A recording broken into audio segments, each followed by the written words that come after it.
آپ اچھی طرح سوچ وچار کر لیں۔ حلابہ نے کہا، گنگا رام، تم میری مدد کرو یا نہ کرو، مجھے ہر صورت جھیل کے پار پہنچنا ہے۔ میں نے جو سوچنا تھا سوچ چکی ہوں۔ مانک اور اشباح پورے 8 پہر سے درختوں کی اوٹ میں چھپے ہوئے تھے۔ ان کے چاروں طرف لمبی خودرو گھاس تھی۔ دھوپ کی شدت نے اس گھاس کو زرد کر دیا تھا اور اس کے کنارے نہایت کٹیلے ہو گئے تھے۔ پسینے میں بھیگے ہوئے جسموں پر جب یہ گھاس چرکا لگاتی تو جسم میں مرچیں سی بھر جاتی۔ بھوک اور پیاس نے ان دونوں کو نڈھال کر رکھا تھا۔ لباس پھٹے ہوئے اور کیچڑ آلود تھے۔ قریب ہی ایک آبی نالا تھا، وہ اسے پار کر کے نسبتاً محفوظ علاقے میں پہنچ سکتے تھے، لیکن نالے پر کڑا پہرا تھا اور سرخ پوش گھڑ سواروں کی آوازیں یہاں تک سنائی دے رہی تھی۔ اب ان دونوں کو شب کی تاریکی کا انتظار تھا، یہاں سے نکلنے کے لیے قسمت آزما سکیں۔ اشباح کو رہ رہ کر ابدال غازی کی موت اور ساتھیوں کی گرفتاری کا غم بھی ستا رہا تھا۔ نہ جانے وہ اس وقت کہاں تھے اور ان پر کیا گزر رہی تھی۔ شام ہونے میں ابھی دیر تھی جب انہیں اپنے بالکل قریب گھڑ سواروں کی آوازیں سنائی دینے لگی۔ پھر اشباح اور مانک پر انکشاف ہوا کہ نالے کے کنارے گھنی گھاس میں ان کی تلاش شروع ہو چکی ہے۔ ایک طرح مصیبت سر پر پہنچ چکی تھی۔ وہ دم سادے بیٹھے رہے۔ پھر جو ہی گھڑ سوار نزدیک پہنچے انہوں نے گھاس میں ریگتے ہوئے مخالف سمت میں حرکت شروع کر دی۔ ان کی کوشش تھی کہ کسی جانب سے گھڑ سواروں کی زد سے نکل جائیں، لیکن وہ بڑے منظم انداز میں آگے بڑھ رہے تھے۔ آخر اشباح اور مانک نے خود کو حالات کے سپرد کر دیا اور گھاس سے ڈھکے ہوئے ایک گڑھے میں اوندھے لیٹ گئے۔ انہیں امید تھی کہ گھڑ سوار انہیں دیکھے بغیر گزر جائیں گے۔ یہ گڑھا چھپنے کے لیے واقعی مناسب ترین جگہ تھی۔ 2 گھوڑے اس گڑھے کے دائیں بائیں سے گزر گئے اور انہوں نے اپنی سلامتی پر شکر ادا کیا۔ جب تلاش کا کام ختم ہوا اور گھڑ سوار دوبارہ نالے کی سمت چلے گئے تو اشباح اور مانک اٹھ کھڑے ہوئے۔ اس وقت اشباح کی نظر مانک کی ٹانگ پر پڑی، وہاں سے خون ابل رہا تھا۔ اشباح ششدر رہ گیا۔ گھڑ سوار گھاس میں نیزے چبوتے ہوئے گزرے تھے اور ایک نیزہ مانک کی ٹانگ کو چھید گیا تھا۔ اس نے واقعتاً بڑی ہمت کا ثبوت دیا اور کاری زخم کھانے کے باوجود آہ نہیں بھری تھی۔ اشباح نے باریک مٹی رکھ کر اس کا خون روکا اور جلدی جلدی پٹی باندھ دی۔ مانک سخت تکلیف میں تھا۔ اب شام کا ملجگہ اندھیرا پھیلنے لگا تھا۔ جلد ہی تاریکی گہری ہو گئی۔ اشباح نے مانک کو کندھے پر اٹھایا اور اس پرخطر بیلے سے نکلنے کو تیار ہو گیا۔ اس وقت اس کی نگاہ اطراف میں پڑی اور وہ بری طرح چونک گیا۔ ان کا گھیراؤ کرنے والے اتنی آسانی سے ان کا پیچھا چھوڑنے والے نہیں تھے۔ انہوں نے خشک گھاس کو 3 اطراف سے آگ لگا دی تھی جو سرخ روشنی بکھیرتی دم بدم بڑھتی چلی آ رہی تھی۔ قد آدم گھاس دڑا دڑ چل رہی تھی اور ان کے گرد موت کا گھیرا تنگ ہو رہا تھا۔ مانک کر رہا، اشباح بھائی، آپ مجھے چھوڑ دیں، میں خود کو سپاہیوں کے حوالے کر دیتا ہوں، آپ اپنی جان بچانے کی کوشش کریں۔ اشباح اس بات پر کان کیسے دھر سکتا تھا؟ وہ ایک مسلمان تھا، حلقہ دوستہ میں بریشم کی طرح نرم اور حلقہ دشمنہ میں مانند فولاد۔ اس کا مذہب احسان فراموشی نہیں، قربانی سکھاتا تھا۔ اس کے عقیدے نے اسے بسم اللہ کہہ کر آگ کے دریا میں کودنا سکھایا تھا۔ وہ پیچھے کیسے ہٹ سکتا تھا؟ اس نے مانک کو مضبوطی سے اپنے کشادہ کندھے پر تھاما اور سر جھکا کر گھاس میں آگے بڑھنے لگا۔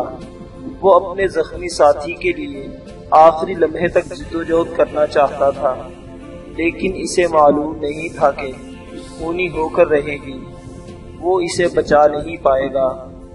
ایک کھائی کو پھلانگ کر جو ہی اس نے خاردار جنگلی جھاڑیوں کی طرف بھاگنا شروع کیا، اچانک خر خر کی عجیب آوازیں آنے لگی۔ وہ ذرا سا آگے بڑھا تو 4 خوخار جنگلی سور اور ان کے بچے سامنے آ گئے۔ آگ کی تپش اور دھوئیں نے ان موذی جانوروں کو بھی پریشان کر رکھا تھا۔ اشباح کو دیکھتے ہی مشتعل ہو گئے اور حملے کے لیے اپنے سر جھکا لیے۔ اشباح نے دھوئیں سے آنسو بہا دی، آنکھوں کے ساتھ عقب میں دیکھا، وہاں سرخ پوش گھڑ سواروں کی سرخ ٹوپیاں صاف دکھائی دے رہی تھی۔ وہ موذی درندوں کے 3 گولوں کے درمیان گر گیا تھا۔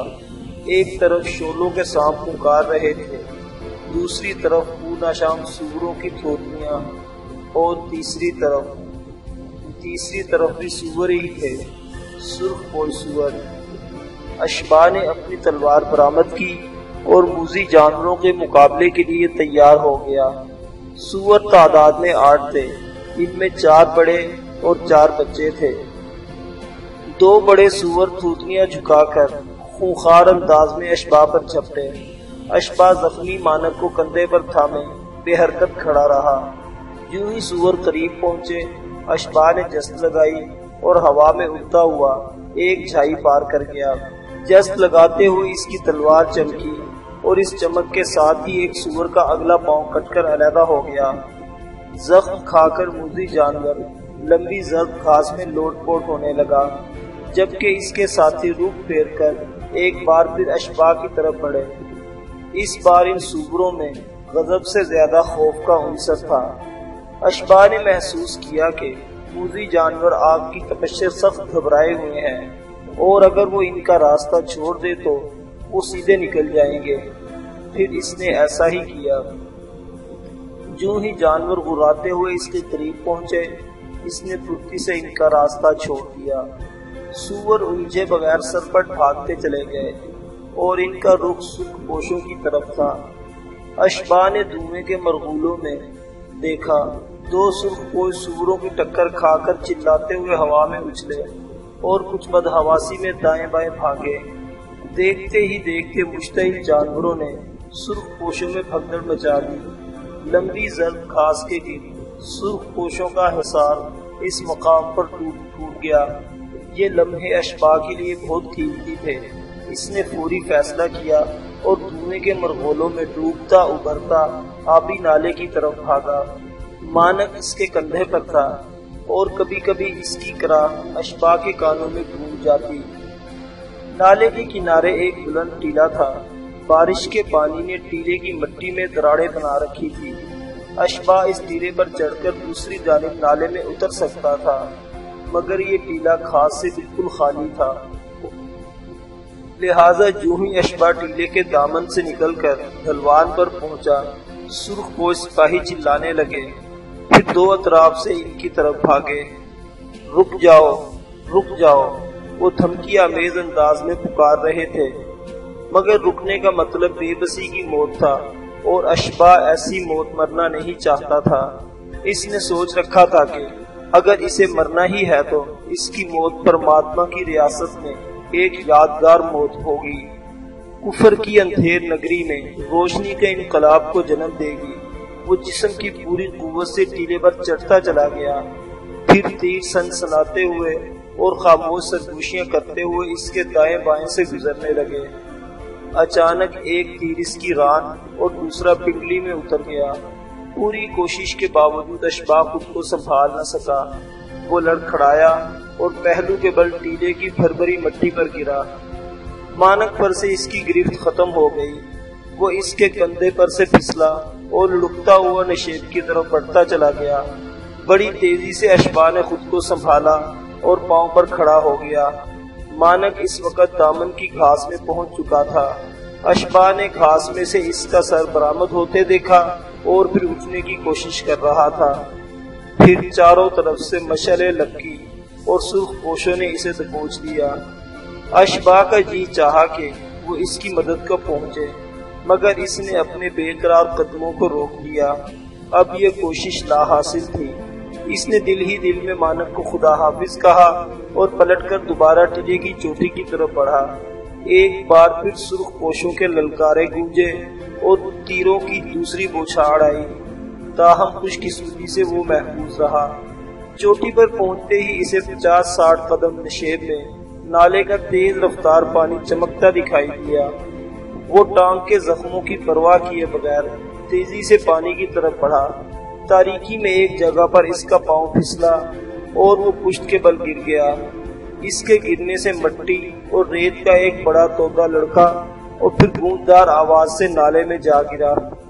اس کے ساتھ ہی نالے کی طرف سے سپاہیوں کی آوازیں سنائی دیں۔ اشباح کے دماغ میں روشنی سے بھر گئی۔ نالے میں تودے کا گرنا اس کے لیے نیک شگون ثابت ہوا تھا، بلکہ اس کے لیے سلامتی کا دروازہ کھول رہا تھا۔ سرخ پوشوں نے اسے نالے کی طرف بڑھتے دیکھا اور اب تودا گرنے کی آواز سے وہ سمجھ رہے تھے کہ اس نے پانی میں چھلانگ لگا دی ہے۔ اشباح نالے میں کودنے کا ارادہ ملتوی کر کے وہیں ایک کھائی میں لیٹ گیا اور وقت کا انتظار کرنے لگا۔ حلابہ اسی تہہ خانے میں تھی جہاں گنگا رام نے اسے پورب کمار کو دفنانے کے بعد چھوڑا تھا۔ وہ پچھلے 8 پہر سے بے قراری کے ساتھ گنگا رام کا انتظار کر رہی تھی۔ گنگا رام نے اس سے کہا تھا کہ وہ کل آ کر اسے ایک اہم بات بتائے گا۔ آخر خدا خدا کر کے تہہ خانے کے دروازے پر آہٹ ہوئی اور گنگا رام لنگڑاتا ہوا اندر آ گیا۔ اس کے ہاتھوں میں کھانے کا تش تھا۔ حلابہ کو بھوک تو نہیں تھی، مگر اس نے گنگا رام کا دل رکھنے کو چند لقمے لیے۔ گنگا نے اس کی بے دلی دیکھی تو مسکرا کر بولا، مالکن، لگتا ہے آپ کو کھانے سے زیادہ میری باتوں کو اہمیت دیتی ہیں۔ حلابہ نے کہا، پہلے تو ایسا نہیں تھا، مگر آج ضرور ہے۔ میں جاننا چاہتی ہوں کہ تمہارے ذہن میں وہ کون سی تدبیر ہے جو مجھے پرماتما کے محل میں پہنچا سکتی ہے۔ گنگا نے اطمینان سے بیٹھتے ہوئے کہا، مالکن، بات دراصل یہ ہے کہ چند روز بعد پرماتما کے محل میں جادوگری کا ایک زبردست مقابلہ ہو رہا ہے۔ اس مقابلے میں ریاست بھر کے ساحر، شوکدہ باز اور سفلی علم کے ماہر حصہ لے رہے ہیں۔ اس مقابلے میں حصہ لینے کے لیے ہر فنکار کو اپنے ساتھ ایک مددگار لے جانے کی اجازت ہوتی ہے۔ میں چاہتا ہوں کہ کسی طرح مجھے اس مقابلے میں شریک ہونے کی اجازت مل جائے تو میں آپ کو ساتھ لے جاؤں۔ حلابہ حیرانی سے بولی، تم جادوگر ہو؟ گنگا رام نے کہا، جادوگر کا رتبہ یہاں بہت اونچا ہے، میں صرف ایک شوکدہ باز ہوں۔ یہاں شوکدہ بازوں کے بھی 2 درجے ہیں، آپ مجھے ادنا درجے کا شوکدہ باز کہہ سکتی ہیں۔ کئی برسوں سے میں شوکدہ بازی کے میدان میں سر کھپا رہا ہوں۔ حلابہ نے کہا، کیا تم اس مقابلے میں شریک ہو سکتے ہو؟ گنگا نے سوچتے ہوئے کہا، یقین تو نہیں، لیکن آشا ضرور ہے۔ میرے ہاتھ ایک انوکھا شوکدہ آیا ہے، اگر یہ شوکدہ کامیاب ہو گیا تو ہو سکتا ہے پرماتما کے روبرو جانے کا موقع مل جائے۔ حلابہ نے پوچھا، کامیابی سے تمہارا کیا مطلب ہے؟ گنگا نے جواب دیا، پرماتما کے محل میں ہونے والے اصل مقابلے سے پہلے جادوگروں اور شوکدہ بازوں کی آزمائش کی جاتی ہے۔ اس آزمائش کی نگرانی ریاست کا مہان جادوگر افدیلہ جام کرتا ہے۔ مقابلے میں شرکت کے سب خواہشمند سب سے پہلے اپنے شوکدے اور کمالات دکھاتے ہیں۔ صرف وہی خوش بخت اصل مقابلے کے لیے چنے جاتے ہیں جن کا کام افدیلہ جام کو پسند آتا ہے۔ میں کل اس آزمائش میں شریک ہونے کے لیے جا رہا ہوں، آپ پرارتھنا کریں مجھے اس میں کامیابی ہو۔ حلابہ اب دلچسپی سے اس کی باتیں سن رہی تھی۔ اس نے پوچھا، تمہارا شوکدہ کون سا ہے؟ گنگا نے اپنے سیاہ تھیلے میں سے مرغی کا ایک انڈا نکالا، پھر اس کی دونوں طرف کسی گوند کے ذریعے چڑیا کے 2 ننھے منھے پر چپکا دیے۔ تب اس نے انڈا ایک ہموار تختے پر رکھ دیا، شمع دان کے ذریعے اسے حرارت دینے لگا۔ ساتھ ساتھ وہ ہاتھ کی مقصود حرکات سے کچھ پڑتا بھی جا رہا تھا۔ تھوڑی دیر بعد حلابہ نے حیرت سے دیکھا کہ انڈے میں لرزش پیدا ہوئی، وہ اپنی جگہ سے لڑکا اور پھر اچانک ہوا میں تیرنے لگا۔ حلابہ کی آنکھوں میں سراسیمگی تھی، وہ حیرت سے کبھی انڈے اور کبھی گنگا رام کو دیکھتی تھی۔ شمعوں کی روشنی میں گنگا رام کا چہرہ بڑا پراسرار لگ رہا تھا۔ اچانک انڈا زمین پر گرا اور ٹوٹ گیا۔ اس کے اندر چھلکوں پر کسی بدبودار نیلے سیال کے قطرے چمک رہے تھے۔ یہ سب کیا ہے؟ حلابہ نے اپنی حیرت ظاہر کی۔ گنگا رام اپنی کامیابی پر مسکرا دیا، آپ کا چہرہ گواہی دے رہا ہے کہ میرے شوکدے میں دلچسپی کا سامان ہے۔ حلابہ بولی، یہ تو ٹھیک ہے، مگر یہ سب کیسے ہوا؟ گنگا رام نے سیاہ تھیلے سے ایک دوسرا انڈا نکالا اور حلابہ کو بتانے لگا، یہ دیکھیں مالکن، میں نے اس میں ایک چھوٹا سا سوراخ کیا ہے، پھر نلکی کے ذریعے اس میں تمام زرد اور سفید مادہ نکال لیا ہے۔ اس خالی انڈے کے اندر ایک کیمیائی مرکب کے چند انڈے ڈال دیتا ہوں، بعد میں موم کے ذریعے انڈے کا سوراخ بند کر دیتا ہوں۔ دیکھنے پر یہ سوراخ بالکل نظر نہیں آتا، بعد ازاں ہلکے پھلکے پر چپکا کر اس انڈے کو دھوپ میں رکھ دیتا ہوں۔ اندر کا کیمیائی مادہ بے حد تبخیری ہے، گرمی پہنچتے ہی بخارات بنتے ہیں اور انڈا ہوا میں تیرنے لگتا ہے۔ حلابہ اس شعبدے پر خاصی حیران ہوئی۔ گنگا کچھ دیر اپنے شعبدے کی باتیں کرتا رہا، پھر گفتگو کا رخ پورب کمار کی طرف مڑ گیا۔ حلابہ کے پوچھنے پر گنگا نے بتایا کہ اب سب معاملات ٹھیک ہیں، گھر میں کسی کو شبہ نہیں ہے کہ گھر کا مالک اپنے ہی گھر کے باغیچے میں ابدی نیند سو رہا ہے۔ کچھ دیر بات چیت کے بعد گنگا کل آنے کا وعدہ کر کے اس تہہ خانے سے چلا گیا۔